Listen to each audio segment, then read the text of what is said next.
আসসালামু আলাইকুম। পঞ্চম শ্রেণীর শিক্ষার্থী বন্ধুরা, তোমাদের গণিত বইয়ের ৫ পৃষ্ঠায় দেখো, এখানে একটি অঙ্ক আছে, এখানে একটি গুণ আছে আর কি। এই গুণটি হলো ৭৪ শত গুণ ২৯ শত, অর্থাৎ ৭,৪০০ গুণ ২,৯০০। তো এই গুণটি আমরা কিভাবে করব, ঠিক আছে? তো এখন এই গুণটি আমরা কিভাবে সরাসরি নিয়মে না করে আমরা সহজভাবে গুণটি করতে পারি, সেটা একটু তোমাদের সাথে আলোচনা করব, ঠিক আছে? এখন দেখো শিক্ষার্থী বন্ধুরা, তো আমরা তো এটা গুণ করব, তাই না? এখন এই গুণটা আমরা যদি অন্যভাবে করি, যেমন এখানে আমরা এই ৭৪, দেখো এই যে ৭৪ আছে, যেমন অঙ্কটা আমি উঠিয়ে নিচ্ছি আবার, ৭,৪০০ গুণ আছে ২,৯০০, তাই না?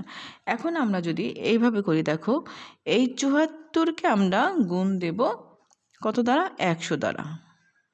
তাহলে ৭৪ আর ১০০ গুণ ১০০, ৭৪০০, ঠিক আছে?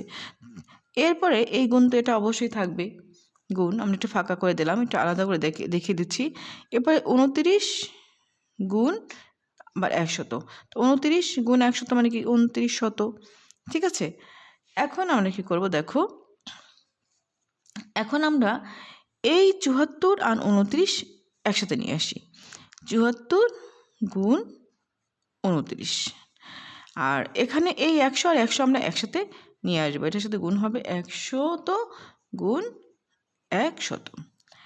এখন আমরা যদি এটা গুণ করে এখানে নামাই আর এটা গুণ করে এখানে নামাই, তাহলে ৭৪ আর ২৯ যদি আমরা গুণ করি, আমরা একটু রাফ করে দেখি এটা কিভাবে গুণ করব। ৭৪ আর ২৯ আমরা গুণ করে নিই। ৪ নং ৩৬-এর ৬ হাতে ৩, ৭ নং ৬৩, ৬৪, ৬৫, ৬৬ হয়, ৬৬ হচ্ছে। তাহলে আমরা এবার যদি ২ দ্বারা গুণ করি, ৪ দুগুণে ৮, ৭ দুগুণে ১৪, ৪ দুগুণে ৮, ৭ দুগুণে ১৪।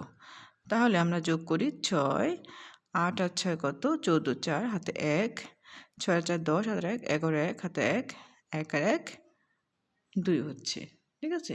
তাহলে এখানে গুণ করে হচ্ছে ২, ১, ৪, ৬, অর্থাৎ ২,১৪৬, অর্থাৎ ২১46। এটার সাথে আমরা গুণ করব ১০০ আর ১০০ গুণ করলে কত হয়? ১ আর ১ গুণ করলে ১ হয়, আর এখানে দুটি শূন্য, এখানে দুটি শূন্য, আমরা দিয়ে দেব ৪টি শূন্য। তাহলে কত হলো?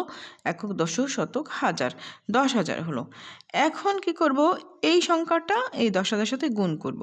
সেক্ষেত্রে আমরা কি করব? ১-এর সাথে এই সংখ্যাটা যদি গুণ করি, তাহলে কত হবে? যা আছে তাই হবে, অর্থাৎ ২,১৪৬।